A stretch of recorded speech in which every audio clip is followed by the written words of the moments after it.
हाय दोस्तों, कैसे हैं आप लोग। मैं गौतम सिन्हा आपका स्पेस क्लासेस में स्वागत करता हूं। ये क्वेश्चन जो है एसएससी सीएचएसएल का क्वेश्चन है, ठीक है।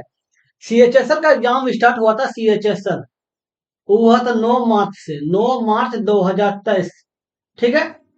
टोटल 36 शिफ्ट में एग्जाम हुआ था। इसमें अभी तक हम 21 शिफ्ट करवा चुके हैं। नहीं देखे हैं तो देख लीजिएगा, वीडियो डिस्क्रिप्शन का प्लेलिस्ट मिल जाएगा, ठीक है। ये क्वेश्चन जो है 16 मार्च 2023 का सेकेंड शिफ्ट का क्वेश्चन है, ठीक है। सेकेंड शिफ्ट, ठीक है। अगर आपको इसका पीडीएफ चाहिए तो टेलीग्राम चैनल को ज्वाइन करिए, वहां पर 1 से 21 तक का पीडीएफ मिल जाएगा, ठीक है। चलिए देखते हैं क्वेश्चन क्या है। क्वेश्चन क्या बोल रहा है, नीचे दी गई तालिका में श्रमिकों की संख्या और उनके दैनिक वेतन को दर्शाया गया है।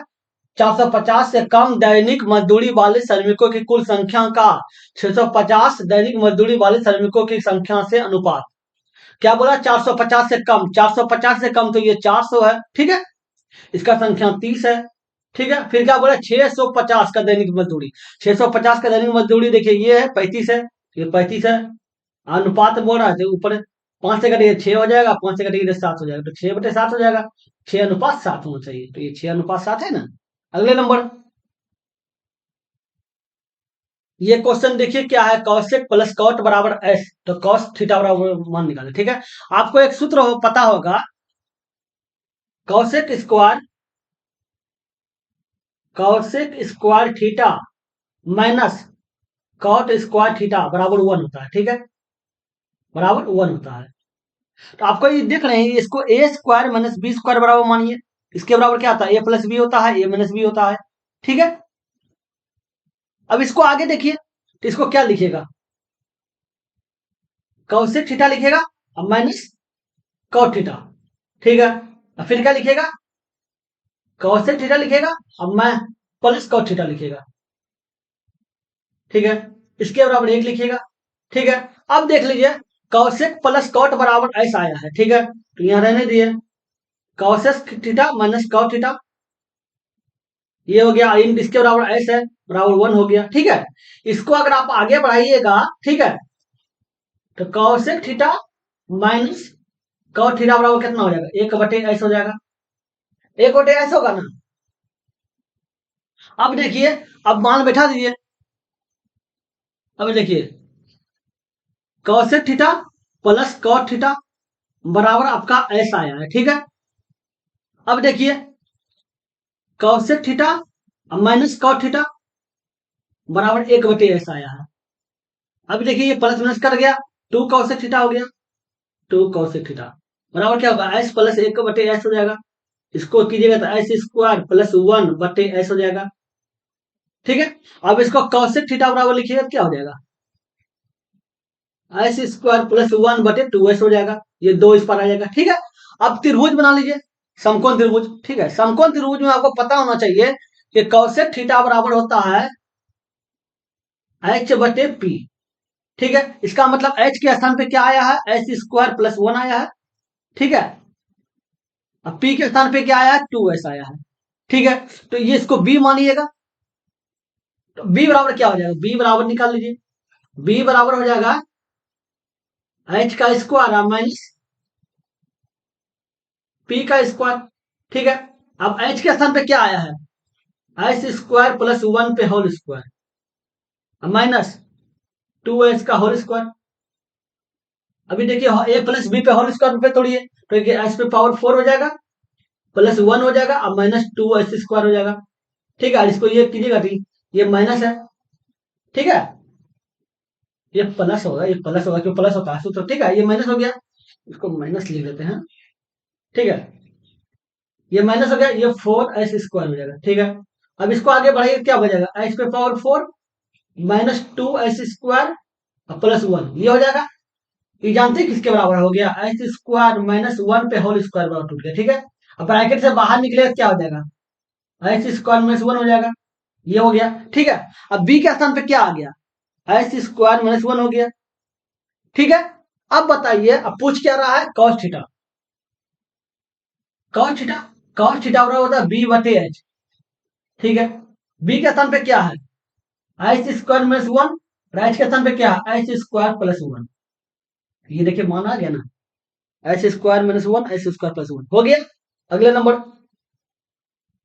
ये क्वेश्चन देखिए क्या बोला है, किसी त्रिभुज जे के एल में ओ त्रिभुज का लंब केंद्र है के बराबर 55 डिग्री, के ओ एल 120 डिग्री, तो जे एल के का मान क्या है। ठीक है, लंब केंद्र बोल रहा है, ये वृत्त हो गया।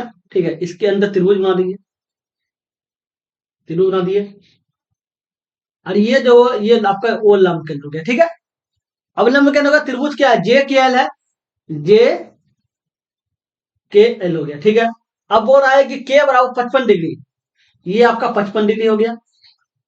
और उसके बाद बोल रहा है कि के ओ एल ये वाला कोण, ये 120 डिग्री है, 120 डिग्री हो गया। ठीक है,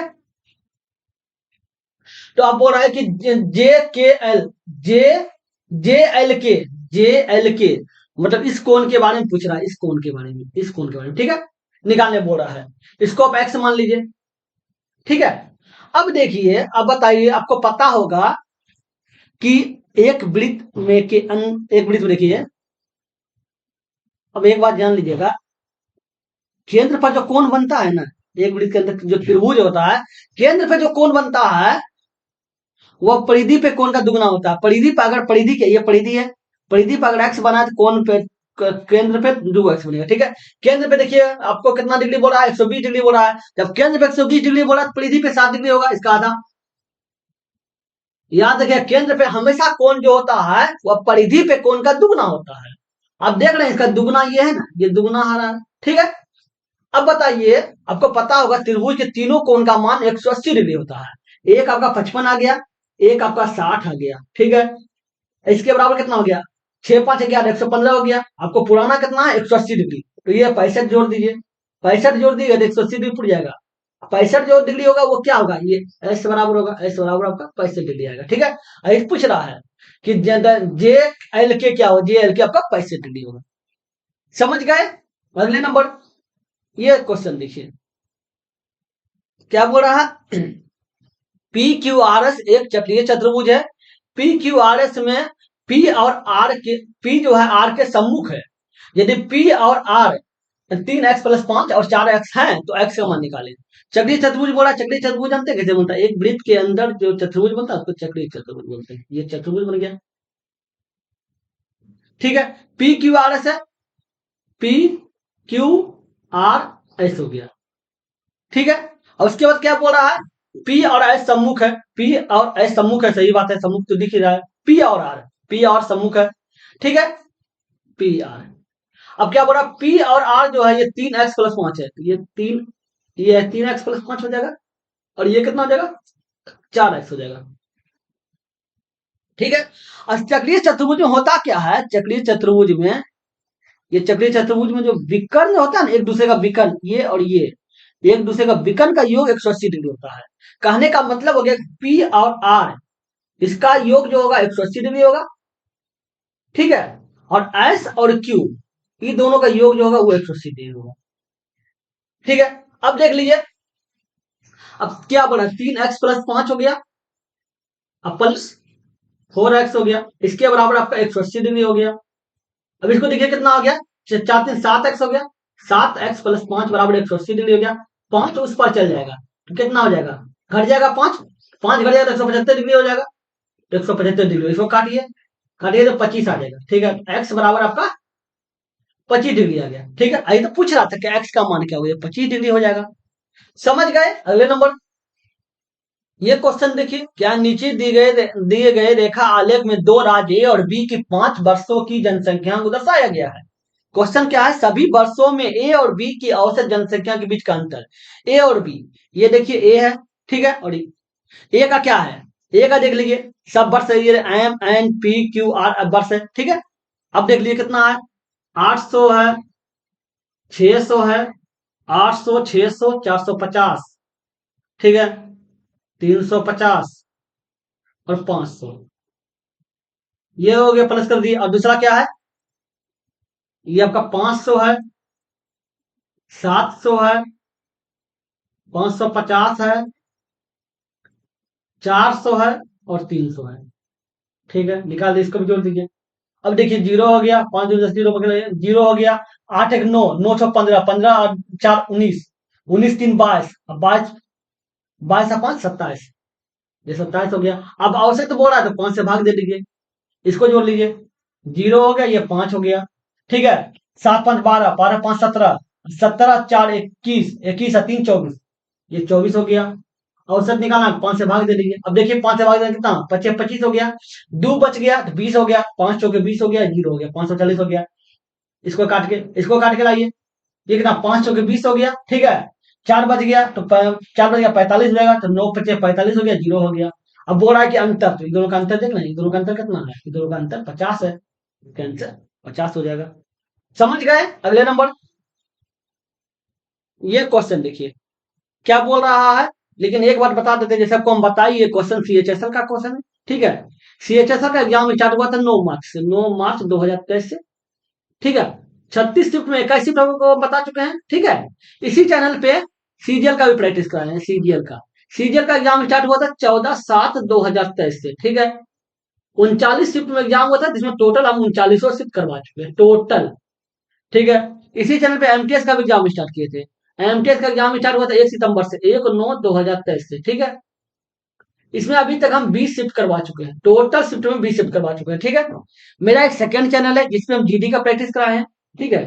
जीडी का एग्जाम स्टार्ट हुआ था 1 जनवरी से, मतलब 10 जनवरी से, 10 जनवरी 2023 से, ठीक है।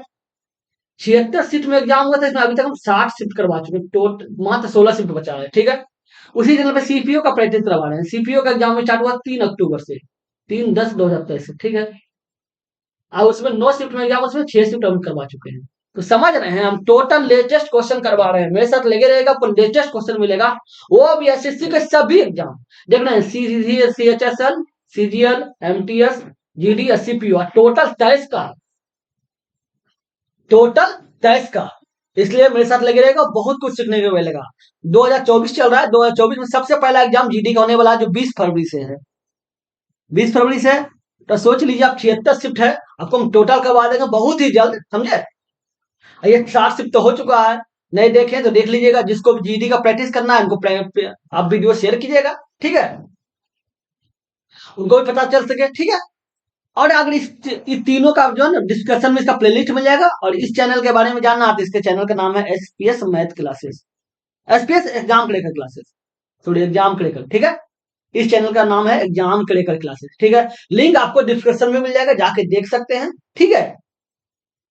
जो भी प्रैक्टिस किया मेरा दोनों चैनल पे, आपका टोटल का पीडीएफ आपको टेलीग्राम चैनल पे मिल जाएगा, शिफ्ट बाय शिफ्ट का मिलेगा। अगर हम सीजीएल 39 शिफ्ट बताएं तो 39 शिफ्ट का पीडीएफ मिलेगा, अगर जीडी हम 60 शिफ्ट बताएं तो 60 शिफ्ट का पीडीएफ मिलेगा, समझ गए ना। तो जाके आप देख सकते हैं, ठीक है। चलिए देखते हैं क्वेश्चन, समझ गए। इसमें मेरे साथ लगे रहेगा, बहुत कुछ सीखने को मिलेगा। मेरा वीडियो, मैं डेली वीडियो बनाता हूँ, ठीक है। ये क्वेश्चन देखिए, क्वेश्चन क्या बोल रहा है, अनुज की कार्यकुशलता विनोद की कार्यकुशलता की 150% है। यदि अनुज किसी काम को 20 दिन में पूरा कर सकता है, तो वे दोनों मिलकर उस काम को कितना दिन में पूरा करेंगे। अनुज की कार्यकुशलता, अनुज को ये मान लीजिए, ठीक है। अनुज की कार्यकुशलता जो विनोद की कार्यकुशलता की 150% है, विनोद बी हो गया का 150% हो गया, 50/100 हो गया, ये 3 हो जाएगा, ये 2 हो जाएगा, ए बटे बी हो जाएगा, ए बटे बी का मतलब ये क्या हो गया, 3/2 हो गया, ठीक है। अब देखिए क्या बोल रहा है कि अनुज को काम को 20 दिन में करता है, अनुज को काम को 20 दिन में करता है, ठीक है। अब 20 दिन में करता है तो देख लीजिए काम टोटल है कितना, टोटल काम कितना होता है, टोटल वर्क होता है इफिशियंसी इंटू टाइम।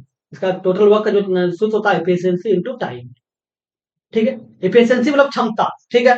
अब क्षमता देख लीजिए, एक का 3 है, ठीक है। और टाइम कितना लगाता है, 20 दिन लगाता है, तो कितना टोटल काम 60 होता है, टोटल काम वर्क 60 है, ठीक है। अब 60 काम है, दोनों मिलके करना है, तो ये बताइए, तो टाइम निकालना है, तो टाइम बराबर होता है, अब टाइम निकालेंगे तो दोनों मिलके जो करेगा उसी टाइम निकालेंगे। टाइम बराबर होता है वर्क बटे इफिशियंसी, मतलब काम बटे क्षमता, ठीक है। काम कितना 60 है, अब क्षमता दोनों का लेना होगा, क्योंकि दोनों मिलकर काम कर रहा है, तो एक का क्षमता 3 है, एक का क्षमता 2 है, देख रहे हैं ना, ये 3 हो गया, ये 2 हो गया, 3 2 5 हो गया, तो 5 से भागे जाइए, ये 12, मतलब 12 दिन में दोनों मिलकर काम को पूरा कर देगा, ये 12 दिन हो गया। समझ गए। अगले नंबर, ये क्वेश्चन देखिए क्या बोला है, अखिल अपनी पत्नी के लिए हीरे की अंगूठी खरीदता है, हीरे की अंगूठी की अंकित मूल्य है 20,000 और उसकी कीमत में दो क्रमागत बट्टे दिए जाते हैं जो क्रमशः 25% और x% है। यदि दोनों बट्टों के बाद उसे खरीदने के लिए 12,000 का भुगतान किया जाता तो x का मान क्या है? ठीक है, कीमत कितना है? कीमत आपके जाके 20,000 है। ठीक है, और फिर छूट कितना दे रहा है? एक का 25% छूट दे रहा है। 25% का छूट का मतलब 75/100 हो गया। दूसरा क्या दे रहा है? x% छूट दे रहा है, तो x% मतलब 100 माइनस x हो गया बट 100 हो गया, नीचे गुना बीच में गुना हो जाएगा। इसके बाद उसका कीमत कितना पड़ गया? 20,000 का कीमत छूट देने के बाद 12,000 पड़ गया, 12,000 हो गया। काट के देख लीजिए सबको। अब देखिए 0 0 0 0 0 0 0 ठीक है। अब देखिए 2 से काटेंगे तो ये कितना 6,000 हो जाएगा। ठीक है, अब 25 से काटिए, 25 तिया 75 हो जाएगा। 25 से काटे 25 50 हो जाएगा, 10 बच जाएगा तो ये 100 हो जाएगा। 25 हो गया, 100 हो गया, 0 हो गया। 240 हो गया, इसको काटिए 80 हो जाएगा। ठीक है, तो 100 माइनस एक्स बराबर आपका 80 आ रहा, तो एक्स बराबर क्या होगा? एक्स बराबर आपका 20 हो जाएगा। 20% छूट मिला, एक्स के स्थान पे क्या मिला? एक्स का मान 20% हो गया। अगले नंबर, क्या यदि एक जीवा द्वारा वृत्त के दीर्घ चाप पर बनाया गया कोण 50 डिग्री है तो उसी जीवा द्वारा एक वृत्त के लघु चाप पर बनाया गया कोण कितना डिग्री होगा? ठीक है, दीर्घ चाप पर अगर एक वृत्त देख लीजिए, वृत्त है, ठीक है, यहां से अगर चाप जीवा खींच देते हैं, ठीक है, ये आपका ऊपर वाला बड़ा दीर्घ चाप हो गया, नीचे वाला लघु चाप हो गया। ठीक है, दीर्घ चाप पर जो कोण बना वो 50 डिग्री है, तो मतलब यहां से यहां तक अगर हम खींचे हैं तो ये आपका 50 डिग्री होगा। ठीक है, ये आपका 50 डिग्री हो गया। और उसके बाद देखिए इस लघु चाप हो गया, ये लघु चाप हो गया, और लघु चाप पे जो कोण बनेगा क्या बनेगा? आप जान लीजिएगा, ये आप देखिए तो चक्रीय चतुर्भुज हो गया ना, चार भुजा है, चक्रीय चतुर्भुज हो गया। आपको पता है चक्रीय चतुर्भुज में, इसी क्वेश्चन में इसी में बताए थे, चक्रीय चतुर्भुज जो विकर्ण का कोण होता है वो इसका योग 180 डिग्री होता है। 180 डिग्री होता है, तो ये आपका जाके 130 डिग्री होगा, तभी तो ये मिला के 180 डिग्री पूरेगा। ठीक है, तो ये 130 और 50 180 डिग्री हो गया, इसका मान 130 डिग्री हो जाएगा। समझ गए ना? लघु चाप पर क्या कोण बनेगा? 130 डिग्री बनेगा, आपको बताए थे। समझ गए? अगले नंबर, ये क्वेश्चन देखिए क्या है? आधार की त्रिज्या 7 सेंटीमीटर, ऊंचाई 5 सेंटीमीटर वाले एक ठोस बेलन को दो समान बेलन प्राप्त करने के लिए उसकी ऊंचाई से समद्विभाजित किया जाता है तो बेलन के कुल पृष्ठीय क्षेत्रफल में कितने प्रतिशत की वृद्धि होगी? ठीक है, अब बताइए, बेलन ऐसे बनता है ना, ऐसे बना बेलन आपका, बेलन ऐसे बना। अब बोल रहा है कि त्रिज्या को रहने दीजिए, ऊंचाई को समद्विभाजित कर दीजिए, तो ऊंचाई को हम समद्विभाजित कर देते हैं। ऊंचाई को आप समद्विभाजित कर दीजिए, ऊंचाई समद्विभाजित हो गया। ठीक है, अब ऊंचाई समद्विभाजित हो गया तो दो को बेलन बन जाएगा, तो दूसरा दोनों बेलन कैसे कैसे बनेगा? एक बेलन ऐसे बनेगा, एक बेलन ऐसे बनेगा, फिर एक बेलन ऐसे बनेगा और एक बेलन ऐसे बनेगा, ऐसे बनेगा। ठीक है, अब बताइए जब बनेगा अलग अलग बेलन तो दोनों में क्या अंतर हो रहा है? ये दोनों को अलग किया गया है तो बेलन में क्या बढ़ा है? बोला है कि कितने परसेंट की वृद्धि होगी। अलग अलग बनेगा, क्या बढ़ेगा? देखें, ई बढ़ेगा और ई बनेगा, यही तो दोनों बढ़ेगा, जो अलग अलग होने के कारण इसका दोनों का आधार बढ़ गया। आधार बढ़ गया, समझ गए? आधार का क्षेत्रफल होता क्या है? कोई भी आधार का क्षेत्रफल पाई आर स्क्वायर होता है। ठीक है, अब दो को आधार है, क्योंकि अलग अलग करने के कारण दो को आधार बन गया, फिर दो से गुना कर दीजिए। ठीक है, 2 पाई आर स्क्वायर हो गया, इतना बड़ा। ठीक है, इतना बड़ा, किससे बड़ा? बेलन से बड़ा। अब बेलन का क्षेत्रफल होता कितना? होता है बेलन का क्षेत्रफल 2 पाई आर एच। ठीक, 2 पाई आर एच। ठीक है, ये होता है बेलन का कुल पृष्ठीय क्षेत्रफल। 2 pi r, sorry sorry, 2 pi r r plus h, बेलन का कुल पृष्ठीय क्षेत्रफल जो होता है, देख लीजिए, इसका जो क्षेत्रफल होगा वही जो होगा 2 पाई आर प्लस एच, कुल पृष्ठीय क्षेत्रफल। ठीक है, ये होता है। ठीक है, और हम बढ़ा जो ऊपर लिख दिए, और टोटल में कितना था बेलन का वो लिख दिए। ठीक है, प्रतिशत निकालने के लिए आपको बोला कितने प्रतिशत वृद्धि होती है, 100 गुना कर दीजिए।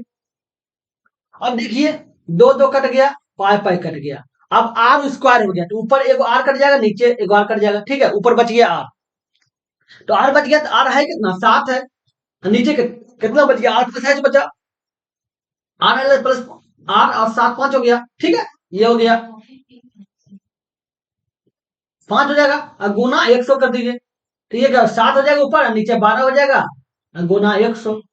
4 से करें 4 तिया 12, 4 से करें 25 आएगा। 25 गुना 7 175 होता है। 25 175 3 हो गया, खिला दीजिए। 3 से खिलाएगी 15 खाएगा, क्या बार में 5 बार में, ठीक है। 2 बच गया, 25 हो गया तो 8 बार में 8 24 खा जाएगा, खिला दीजिए। 1 बच गया तो 10 हो जाएगा, तो 3 3 9 हो गया, तो 58.3% देखना ये आ रहा है। तो समझ गया, 58.3% हो गया। अगले नंबर, ये क्वेश्चन देखिए। क्वेश्चन क्या बोल रहा है, सी और डी की आय का अनुपात 3:4 है, उनके व्यय का योग 12,000 है। सी की बचत डी के व्यय के बराबर है, तो उनकी बचत का योग क्या है, ठीक है। मान करने का बात है कि सी की बचत डी के व्यय के बराबर है। अगर हम सी की बचत को ए मानते हैं और डी के व्यय को बी मानते हैं, तो दोनों बराबर हो जाएगा ना, ठीक है। अब बोल रहा है उनका आय का जो अनुपात वो 3:4 है, तो इसका आय 3x हो जाएगा और एक 4x हो जाएगा, ठीक है। अब बोल रहा है उनके व्यय का योग 12,000 है, व्यय का योग, तो बताइए आय 3x है, आय में से अगर हम बचत घटा देते हैं सी का बचत ये है, तो व्यय हो गया, एक का व्यय, सी का व्यय ये हो गया, और डी का व्यय तो वो पता ही है, डी का व्यय बता रहा है बी है, तो ये बी हो गया। इसके बराबर कितना बता रहा है, 12,000 बता रहा है, ठीक है। आपको पता है ए बराबर बी है, मतलब ए और बी का मान बराबर है, तो इसको ऐसे लिख सकते हैं 3x माइनस ए, अब बी के स्थान पे भी ए लिख दीजिए, इसके बराबर 12,000 हो गया, ठीक है। ए कट जाएगा प्लस माइनस होने के कारण, ये 3x हो जाएगा, 3x बराबर आपका 12,000 हो गया, इसको काटिए तो x बराबर आपका 4,000 हो गया, ठीक है। x बराबर 4,000 हो गया, तो इसका आय कितना हो जाएगा, आय को 4 तिया 12,000 हो जाएगा, ये आपका 12,000 हो जाएगा, ठीक है। और ये आपका 4 चौक 16,000 हो जाएगा, ये आपका 16,000 हो गया, ठीक है। तो कुल कितना हो गया, कुल आय कितना हो जाएगा, 12 16 12,000 प्लस 16,000 हो जाएगा, टोटल मिला के 28,000 हो जाएगा। आय आपका इनकम, इनकम जो है वो आपका 28,000 हो गया। आप पूछ रहा बचत, आय में से अगर हम व्यय घटा देते हैं, व्यय आपका 12,000 है, 12,000 घटा देंगे तो बचत पता चल जाएगा ना, तो बचत घटा दिए तो ये आपका 16,000 बचत हो रहा है, तो ये 16,000 हो रहा है बचत, तो ये 16,000 हो गया, समझ गए। अगले नंबर, ये क्वेश्चन देखिए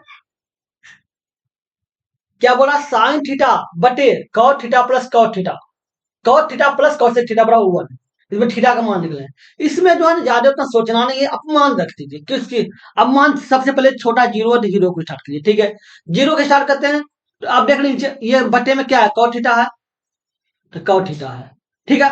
अब कॉट थीटा होता है, कॉट थीटा बराबर क्या होता है, कॉट थीटा बराबर होता है कॉस थीटा, अब बटे साइन थीटा होता है, ये साइन को लिख दिए। अब जीरो रखिएगा, तो ये बताइए, अब जीरो का मान ये आपका जाके कॉस थीटा हो गया, तो हो गया, ठीक है, लीजिए ये जीरो हो गया, ठीक है। अब इसका कॉस्ट साइन थीटा का जीरो का मान जीरो होता है, ठीक है। अब ऊपर नीचे जीरो रहेगा, ऊपर संख्या कुछ भी रहे मान, तो इसका इन्फिनिटी आ जाएगा मान, लेकिन आपको मान एक लाना है, तो ये आपका गलत हो गया, ठीक है। अब 90 डिग्री रख लीजिए, 90 डिग्री में क्या हो जाएगा, साइन थीटा, अब बटे क्या है कॉस थीटा, अब कॉस थीटा को आप क्या लिखिएगा, कॉस थीटा बटे साइन थीटा लिखिएगा ना, इसका एक बटे साइन थीटा लिखिएगा कॉसेक थीटा स्थान पे। अब साइन थीटा का 90 डिग्री मान 1 होता है, तो 1 लिख दीजिए। अब कॉस थीटा का 90 डिग्री मान 0 होता है, ठीक है, नीचे 1 होता है, ये हो गया, इसका एक बटे 1 हो जाएगा। अब देखिए 1/1 हो जाएगा, इधर कट जाएगा तो ये भी 1 हो जाएगा, इसका मतलब ये 90 डिग्री काम कर रहा है, समझ गए ना, इसका मान एक आ रहा है, समझ गए। इस तरह का क्वेश्चन में मान रखना ज्यादा आसान होता है, नहीं तो बहुत ज्यादा कैलकुलेटिव घुमा पा के होना पड़ता है, सूत्र बहुत लगाना पड़ता है, ठीक है, समझ गए। अगले नंबर देखते हैं, क्वेश्चन देखिए, एक नाव की चाल धारा के अनुकूल 25 किलोमीटर बराबर है, ठीक है, और धारा की चाल 3 किलोमीटर बराबर है। एक नाव द्वारा धारा के अनुकूल 100 किलोमीटर और धारा के प्रतिकूल 57 किलोमीटर की दूरी तय करने में उसे कितना समय लगेगा, ठीक है। आप देख रहे हैं आपको समय पूछ रहा है, समय समय बराबर होता है दूरी बटे 4, ठीक है। अभी धारा के अनुकूल देख लीजिए, दूरी पता चल गया, अनुकूल 100 किलोमीटर है, और अनुकूल जो है चाल भी पता चल गया, ठीक है, दोनों का। तो अब बताइए अनुकूल, अनुकूल में समय कितना लगेगा, अनुकूल जो में समय देख लीजिए, अनुकूल में समय क्या है, समय दूरी आपका कितना बता 100 किलोमीटर बता रहा है, और चाल क्या है अनुकूल के अनुसार 25 किलोमीटर, देखना ये 25 किलोमीटर बराबर है, ये काट दीजिए, ये 4 आवर हो गया, ठीक है, 4 आवर हो गया, अनुकूल जाने में उसका 4 आवर लग गया, ठीक है, ये आपका 4 आवर हो गया, ठीक है, जाने में इसको 4 घंटा लगा, ठीक है। अब देख लीजिए अनुकूल चाल देखो एक सूत्र होता है, धारा के अनुकूल, धारा के अनुकूल चाल। धारा के अनुकूल चाल जानते सूत्र क्या होता है? सूत्र होता है शांत जल में चाल, शांत जल में चाल, ठीक है, अब प्लस धारा के चाल, ये सूत्र होता है, ठीक है। अब बताइए, अब आपको पता है धारा के अनुकूल चाल क्या है? ये 25 है, ये 25 लिख दीजिए। शांत जल में चाल हमको नहीं पता है, इसको एक्स समझ लीजिए, ठीक है। अब धारा की चाल को पता है 3 किलोमीटर बराबर है, तो ये पावर हो गया। तो अगर हम एक्स बराबर निकाल लीजिए, एक्स बराबर क्या हो जाएगा? एक्स बराबर हो जाएगा 25 माइनस 3 बराबर 22 हो जाएगा। अब 22 हो गया, ये आपका शांत जल में चाल हो गया। तो शांत जल का चाल का जो चाल है क्या? 22 किलोमीटर बराबर हो गया, ठीक है। अब धारा के विपरीत चाल देख लीजिए, धारा के विपरीत, धारा के प्रतिकूल चाल, धारा के प्रतिकूल चाल का सूत्र क्या होता है जानते हैं? शांत जल में चाल, शांत जल में चाल, ठीक है, अब माइनस धारा के चाल। सेम से होता है, जाने में प्लस होता है, आने में माइनस होता है, ठीक है। ये लिख दिए। अब शांत जल में चाल अभी निकाले ना, एक्स बराबर 22 किलोमीटर, तो ये 22 लिख दीजिए। धारा के चाल को पता है ये 3 किलोमीटर बराबर है, तो ये 3 किलोमीटर बराबर हो गया, तो घटा दीजिए, ये आपका हो गया 19 किलोमीटर बराबर। मतलब लौटने का प्रतिकूल जो चाल है वो 19 किलोमीटर बराबर है, ठीक है। समय निकाल लीजिए, समय बराबर होता है दूरी बटे चाल, ठीक है। अब दूरी कितना आया है? दूरी आपका देखना, ये 57 किलोमीटर, तो 57 किलोमीटर, चाल आपका 19 है, तो 19 57 3 हो जाएगा, ये 3 आवर हो गया, ठीक है। कुल आवर कितना हो जाएगा? एक 4 लगा है, जाने में 4, आने में 3, तो सब मिला के 7 आवर लगा है, तो ये 7 आवर आंसर हो जाएगा, ठीक है।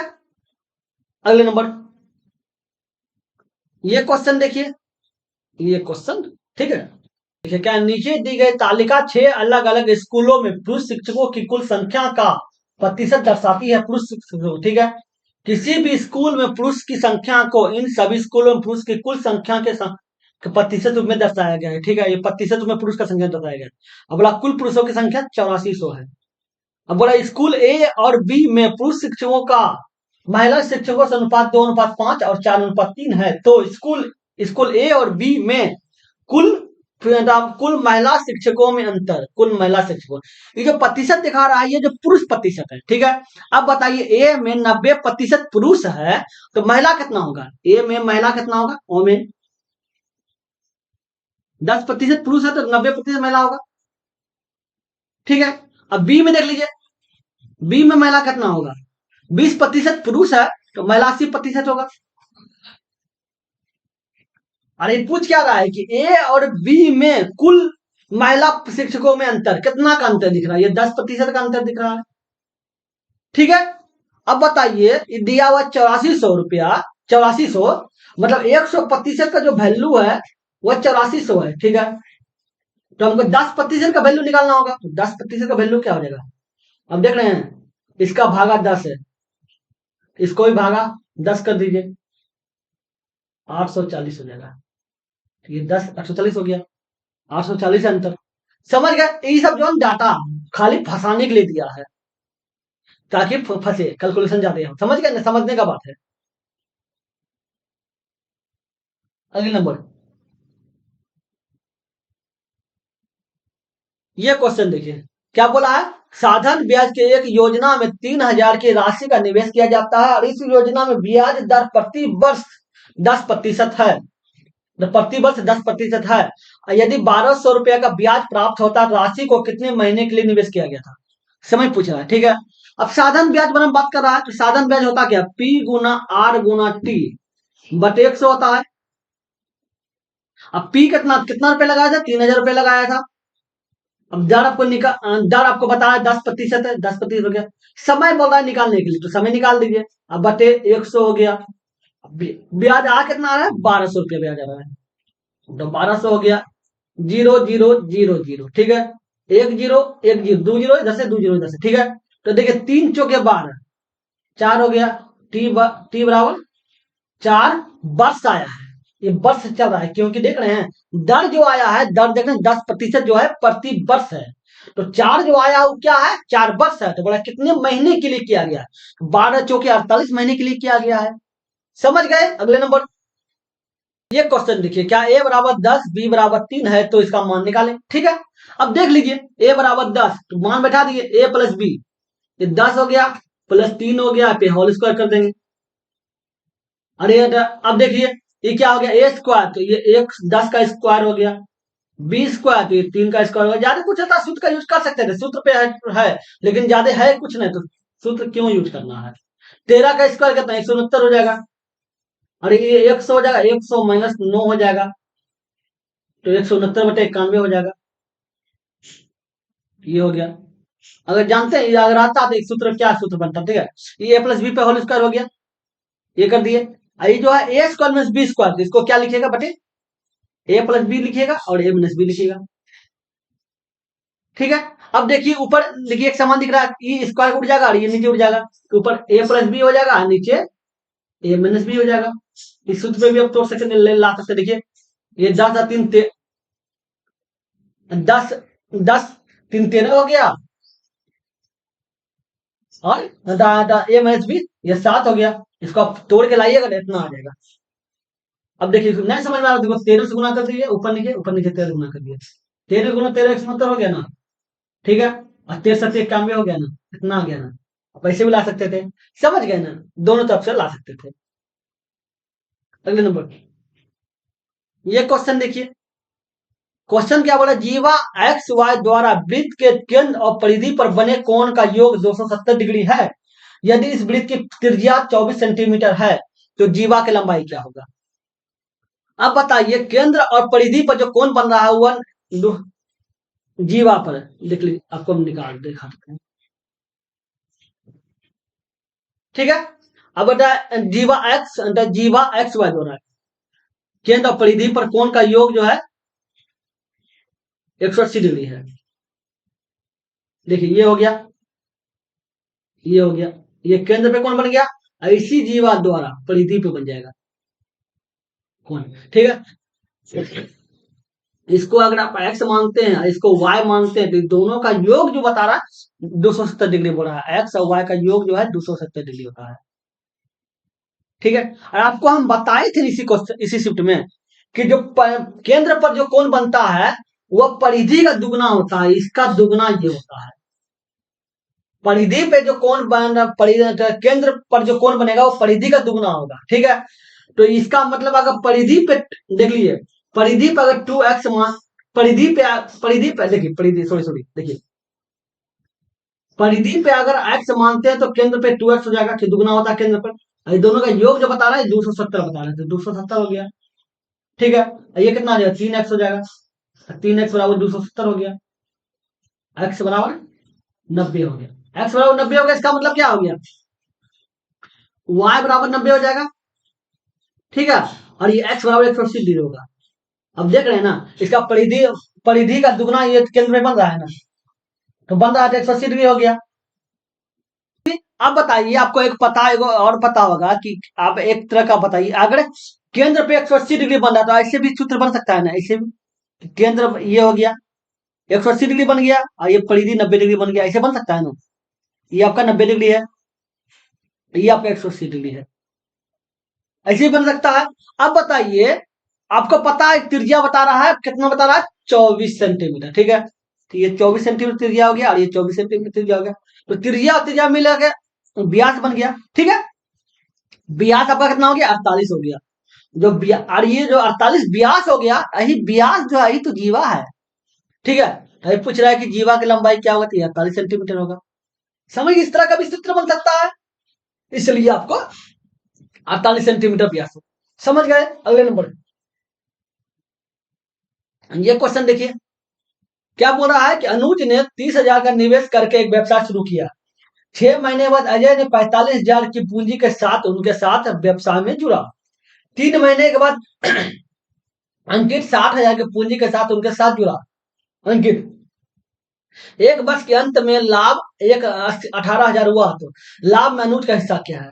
अब बताइए कौन कौन है, एक अनुज है, ठीक है, दूसरा अंदर, उसके बाद 6 महीने के बाद अजय है, ठीक है, अजय, अनुज और तीसरा अंकित है, ठीक है।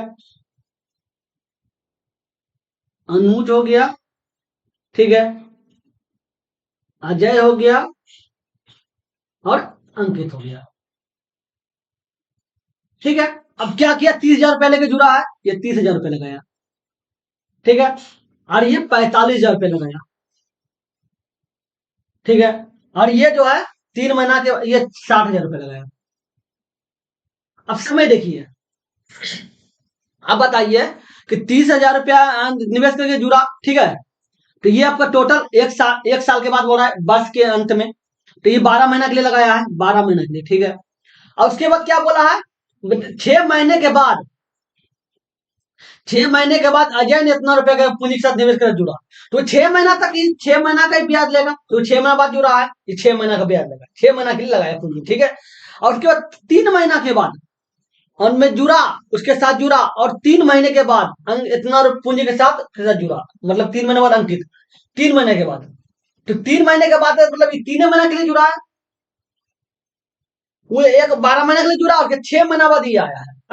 अजय, अनुज जो है 12 महीने का लगाया, उसके 6 महीना के बाद ये अजय आ गया, और उसके 3 महीना बाद अंकित आ गया, तो ये 3 महीना का लगाया, और साल में 12 महीना होता है, तो ये अब देख लीजिए इतना लगाया। अब देख लीजिए सबको जीरो हटा के देख लीजिए, 1 2 3 4,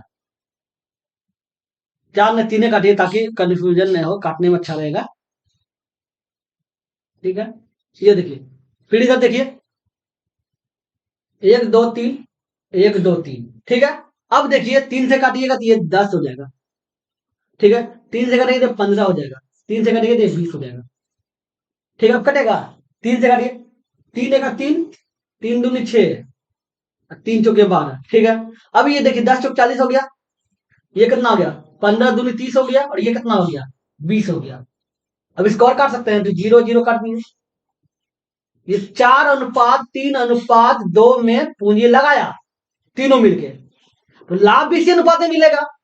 अब पूछ रहा है अनुज का हिस्सा, अनुज का हिस्सा देखना, ये 4 रहा है, अनुज का हिस्सा 4 है, टोटल हिस्सा कितना, 7, 4 3 7 2 9 है, वो लाभ कितना हो रहा है, 18,000, तो ये 18,000 हो जाएगा, 9 दूनी 18, ये दो हो गया, 2,000, 4 दूनी 8,000 हो गया, ये अनुज का हिस्सा कितना हो जाएगा, 8,000, ये 8,000 हो गया।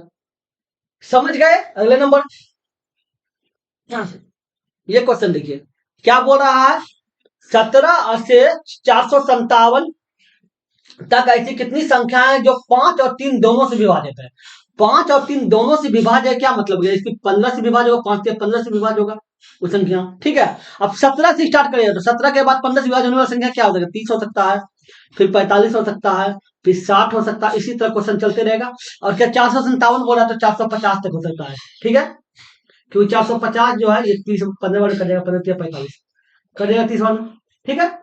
इसका मतलब अंतिम 450 संख्या जो है विभाजित होगा, तो टोटल कितना संख्या है, तो इसके लिए आपको क्या करना होता है, अंतिम संख्या l माइनस ए बटे डी प्लस 1, मतलब l मतलब अंतिम संख्या, अंतिम संख्या 450 हो गया, शुरू संख्या ए मतलब शुरू संख्या 30 हो गया, और मतलब डी मतलब अंतर, डिफरेंस, इन दोनों का अंतर कितना है, 15 है, सब में 15 आगे बढ़ते चलेगा, 15 हो जाएगा, 15 हो जाएगा प्लस 1 हो जाएगा, इसको देखिए कितना हो जाएगा, ये आपका 420 हो जाएगा, बटे 15 हो गया प्लस 1 हो जाएगा। अब देखिए 15 दूनी 30 हो गया, ये 2 हो गया, अब 30 बच गया, 12 हो गया, तो 15 8 20 से 8 हो गया, 28 से 29 हो गया, ये संख्या टोटल कितना हो गया, टोटल कितनी संख्या है, 29 संख्या है। समझ गए, अगले नंबर क्या बोला, के एल एम एक समकोण त्रिभुज है, एम बराबर 90 डिग्री है, के एम बराबर 12 सेंटीमीटर है, एल एल एम बराबर 5 सेंटीमीटर है, और सेक एल का मान निकाले, ठीक है। समकोण त्रिभुज, समकोण त्रिभुज बना लिए, जिसमें बोल रहा है कि एम 90 डिग्री है, मतलब ये एम हो जाएगा, ठीक है, एम हो जाएगा, तो अब देख लीजिए ये के हो सकता है, ये के हो गया, ये एल हो गया, ये के हो गया, ये एल हो गया, के एल एम हो गया, ठीक है, 90 डिग्री बन रहा है, ये 90 डिग्री बन रहा है। अब क्या बोल रहा है कि के एम जो है वो 12 सेंटीमीटर, ये 12 सेंटीमीटर हो गया, ठीक है। क्या L M 5 centimetre, L M 5 centimetre, ये 5 सेंटीमीटर हो गया, ठीक है। अब देख रहे समकोण त्रिभुज होगा तो ये आप एच हो जाएगा, एच हो जाएगा तो क्या हो जाएगा, ये 12 का स्क्वायर हो जाएगा प्लस 5 का स्क्वायर हो जाएगा, ये 144 हो जाएगा और प्लस 25 हो जाएगा। इसको जोड़िएगा तो 169 हो जाएगा, और 169 का वर्गमूल निकालिएगा तो 13 हो जाएगा। तो इसका मतलब एच बराबर 13 आ गया। ठीक है, अब एच बराबर 13 आ गया। अब बोल रहा है क्या, सेक एल निकाले, सेक एल। अब सेक एल बोल रहा है मतलब कोण एल का मान बता रहा है। ठीक है, आपको पता है ना कोण के सामने का भुजा लंब होता है, इसके अनुसार ही कोण लेंगे तो इसके अनुसार ये लंब हो जाएगा, ये आपका लंब हो जाएगा, कर्ण कभी नहीं बदलता है, और ये आपका आधार हो जाएगा। ये हो गया, और ये तो कर्ण है, कर्ण तो कभी बदलता ही नहीं है, कोई भी कोण हो कर्ण कभी नहीं बदलता। ठीक है, अब बताइए सेक बराबर होता है एच बटे बी, एच मतलब कर्ण, तो ये 13 हो गया, बी मतलब आधार, ये 5 हो गया, तो 13/5 आंसर हो जाएगा, ये 13/5 होता है ना। समझ गए, अगले नंबर। ये क्वेश्चन देखिए, ये तो सूत्र ही है, ए प्लस, ये सूत्र ये होता है ए प्लस बी पे होल स्क्वायर प्लस ए माइनस बी पे होल स्क्वायर बराबर 2 इंटू ए स्क्वायर प्लस बी स्क्वायर, ये सूत्र होता है। ठीक है, सोचना क्या, ये सूत्र ही है। समझ गए, अगले नंबर। ये क्वेश्चन देखिए, क्या बोला, 9 से विभाज्य प्रथम आठ धनात्मक सम संख्याओं का औसत क्या होगा। 9 से विभाज्य बोल रहा है तो 9 तो नहीं होगा, क्योंकि सम बोल रहा है तो 18 हो जाएगा। फिर 9 से 27 नहीं होगा, 9 से 36 हो जाएगा। फिर 9 से 45 नहीं होगा, 9 से 54 हो जाएगा। समझे ना, तो इसका मतलब क्या हो रहा है कि 9 से संख्या स्टार्ट हुआ तो 9 से दुगना हो रहा है। ठीक है, दुगना हो रहा है। अब देखिए, अगर देखा जाए तो अब बताइए, ऐसे संख्या 8 तक जाएगा, तो 8 तक जाएगा तो 8 हो जाएगा, ये 9 दूनी 18 हो जाएगा, 18 हो जाएगा दुगुना, क्योंकि 8 से स्टार्ट हो रहा है, क्योंकि 18 से स्टार्ट हो रहा है, और 8 तक संख्या जाएगा, तो 8 कितना हो गया, 8 64 के 4 हो गया 6 हो गया, 8 से 14 144 होगा। इसका मतलब कहने का मतलब है 18 होगा, 36 होगा, 54 होगा, ऐसे करते चलते जाएगा तो 144 तक संख्या जो होगा वह 8 गो संख्या होगा। ठीक है, 8 गो संख्या होगा जो अतः 9 से विभाज्य होगा और सम संख्या होगा। ठीक है, अब देखिए सब संख्या, तो इसका औसत निकालना, तो औसत के लिए क्या होता है एल प्लस ए बटे 2, मतलब अंतिम संख्या प्लस पहली संख्या बटे 2। ठीक है, अंतिम संख्या क्या है 144 हो गया, प्लस पहली संख्या क्या 18 हो गया, बटे 2 कर दीजिए, औसत ही होता है। ठीक ना, और 4 12 बगले हो गया, 4 1 5 1 6 हो गया, और ये हो गया, देखो 2 से भाग दिए तो ये 81 आ जाएगा, इसका औसत कितना हो जाएगा 81 हो जाएगा। समझ गए ना, 9 से विभाग था, 9 से विभाग था, इसलिए 9 तो होगा ना, फिर 9 18 होगा, 27 नहीं होगा 36 होगा, 45 नहीं होगा 54 होगा, 9 से 63 ना 9 72 होगा, मतलब एक संख्या छोड़ के एक संख्या हो रहा है। ठीक, 9 से अगर 9 का पहाड़ा देखा जाए, 9 का काउंटर टेबल दिया है, 9 का पहाड़ा लिखिए, 9 का ऐसे लिखिए, 9 18 27 36 45 54 54, 9 से 63 दिख रहे हैं। एक संख्या छोड़ दीजिए, पहला संख्या हो रहा है, फिर एक संख्या छोड़ दी तो ये हो रहा है, एक संख्या छोड़ दी तो ये हो रहा है, ये इसको छोड़िए तो ये 72 होगा, ऐसे करके एक संख्या छोड़ के हो रहा है, इसलिए हम 2 से गुना किए, तो एक संख्या छोड़ के 18 संख्या स्टार्ट हो रहा था। समझ गए ना, तो ये अंतिम संख्या ऐसे ऐसे करके कीजिएगा तो ये 8वां संख्या ये पूरेगा, ये पड़ गया तो आपका औसत निकाल दिए। अगले नंबर, पानी के 150 लीटर मिश्रण में 30% दूध है, मिश्रण में पानी का प्रतिशत 40% करने के लिए मिश्रण में कितना दूध और मिलाना होगा।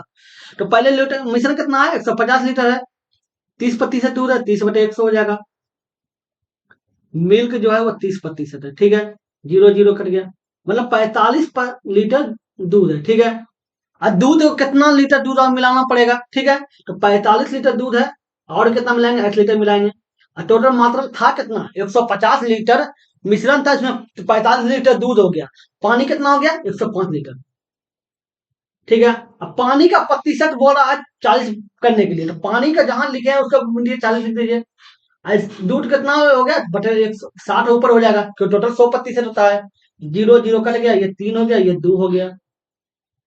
ठीक है, अब गुना कर दिया, 45 दूनी 90 हो गया, 90 प्लस 2x हो गया, इसके बराबर कितना हो जाएगा 315 हो जाएगा, 2x बराबर कितना हो जाएगा 315 माइनस 90 हो जाएगा, ये कितना होगा 5 हो गया, ये 2 हो गया, और ये 2 हो जाएगा, 225 हो जाएगा।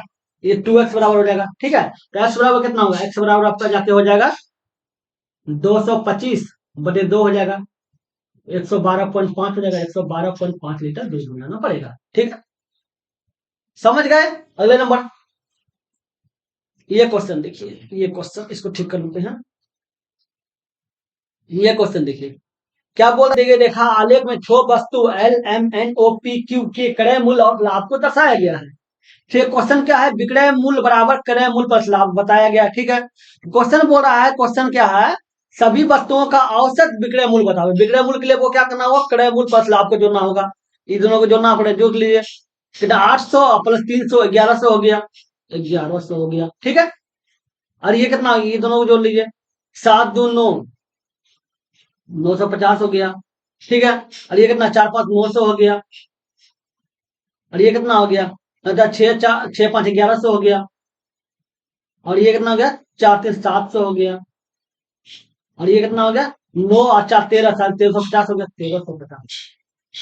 ये जीरो हो गया, 5 दूनी 10 जीरो मतलब 1 हो गया, 7 3 10 11 11 को 12 12 और 12 9 21 21 9 30 30 1 31 31 1 वहां गिरा 3 हो गया, 3 1 4 5 6 हो गया, ये एक शब्द हो गया। ठीक है, अब औसत बोल रहा है तो औसत कितना संख्या 6 है, तो 6 से भाग दे दीजिए, 6 का 6 हो गया। ठीक है, फिर 6 का 1 6 हो गया, 4 बच गया 40 हो गया, 6 36 हो जाएगा, 6 36 हो गया। अब 6 के 36 हो गया, अब बेटा 4 बच गया तो 40 हो जाएगा, फिर ये 6 हो जाएगा, ये आ जाएगा। ठीक है, इसका वैल्यू कितना हो जाएगा, 116.6 आ जाएगा। ठीक है, अब फिर क्या बोल रहा है कि एल एम एन ओ का औसत क्रय मूल्य, अब क्रय मूल्य बोल रहा है कॉस्ट प्राइस, अब कॉस्ट प्राइस बोल रहा है तो कॉस्ट प्राइस निकाल लीजिए, एल एम एन ओ देख लीजिए कितना है, ये देखिए 300 250 400 और 500, ना 4 5 900 और 9 3 1200, 12 12 2 1400 1450 हो गया। ठीक है, अब कब बोला है कि ए प्लस बी मतलब दोनों को जोड़ दीजिए तो 1450 हो गया, और प्लस 116 हो जाएगा, 116 है, 116 हो जाएगा, तो ये 6 हो गया, ये 6 हो गया, ये 5 हो गया, 1566 हो जाएगा, ये 1675 हो रहा है। इसका मतलब डाटा में लगता है आगे पीछे हुआ है, जानते हैं काहे कि डाटा दिख नहीं रहा है कि क्या लिखा हुआ है, समझ गए ना। कुछ कुछ क्वेश्चन में डाटा अच्छा से नहीं रहता है। ठीक है, समझ गए ना, वो अब समझा दिए क्या बोल रहा है। चलिए देखते हैं अगले नंबर, देख लीजिएगा डाटा तो नहीं, वो प्रॉब्लम में रहता है, कोई क्वेश्चन में डाटा अच्छा से दिखता नहीं है, परेशानी ये है, और बाकी सब तो ठीक ही रहता है, कोई कोई शिफ्ट नहीं ऐसा होता है। क्वेश्चन देखिए क्या हो रहा है, पी माइनस क्यू बराबर 6, आर माइनस क्यू बराबर 5, आर माइनस पी बराबर 3 है। ठीक है, इसके बराबर इसका मान निकालने पड़ा इसका। ठीक है, आप जानते हैं इसे देखिए, हाँ क्या बोल रहा है, पी क्यू पे पी पे क्यू बोल रहा है, क्यू पे क्यू हो रहा है। ठीक है, आर पे क्यू -3 पी क्यू आर। ठीक है, अब बटे में है पी क्यू आर है। ठीक है, अगर आप गौर करने का बात है, इसके बराबर जानते क्या होता है, अगर आप इसको इसके बराबर, आप इसके बराबर इसको आप ऐसे लिख सकते हैं, ऐसे क्या लिख सकते हैं कि ए प्लस बी प्लस न जो पी क्यू है, पी ए रख दिए, P plus Q plus R बटे 2। ठीक है, और दूसरा इसी सूत्र में इसको लिख सकते हैं पी माइनस क्यू पे होल स्क्वायर। ठीक है, प्लस क्यू माइनस आर पे होल स्क्वायर, और आर माइनस पी पे होल स्क्वायर इसी तरह होता है। ठीक है, होल स्क्वायर, अब बटे ये ये ऊपर वाला के बराबर हो गया। ठीक है, इसका बटे तो देख ही रहे हैं, पी क्यू आर है। अब बताइए, अब गौर करने की बात है, ये दोनों टूट जाएगा। ठीक है, अब दो नीचे आ जाएगा, दो नीचे आ जाएगा। अब बताइए दोनों का, अब होल स्क्वायर बोल रहा है तो अब कर लीजिए, इसका 6 का स्क्वायर होल स्क्वायर कर दीजिए। ठीक है, अब प्लस हो गया, 5 का होल स्क्वायर कर दीजिए, अब फिर 3 का होल स्क्वायर कर दीजिए। ठीक है, अब बचे 2 तो ये नीचे आ रहा है, ये वाला नीचे आ जाएगा। ठीक है, ये 36 हो जाएगा, बचे 25 हो गया, 3 3 9 हो गया, बचे 2 हो गया, तो जोड़ लीजिए, 36 और 4 40 पर 45 45 और 25 45 और 50 70 70 बटे 2 तो काटेगा 25 हो जाएगा। तो ये इसको काटेगा 35 हो जाएगा। तो ये आंसर 35 हो गया। समझ गया ना? इसके ये जो सूत्र, ये जो है इसके बराबर ये सूत्र आया है। ये जो देख रहे हैं ये इसके बराबर, ये जो सूत्र आता है ना इसके बराबर है, इसके बराबर है। ठीक है, समझ गए? अब बटे तो पी क्यू आर से ही था, पी क्यू आर लिख दिए। समझ गए? चलिए हो गया। अगर वीडियो अच्छा लगा तो लाइक कर दीजिएगा। आप मेरे चैनल पर नए हैं तो सब्सक्राइब करके ऑल में प्रेस करिएगा ताकि जब भी वीडियो बनाए आपको नोटिफिकेशन मिल सके। चलिए फिर मिलते हैं अगले वीडियो में। Good bye.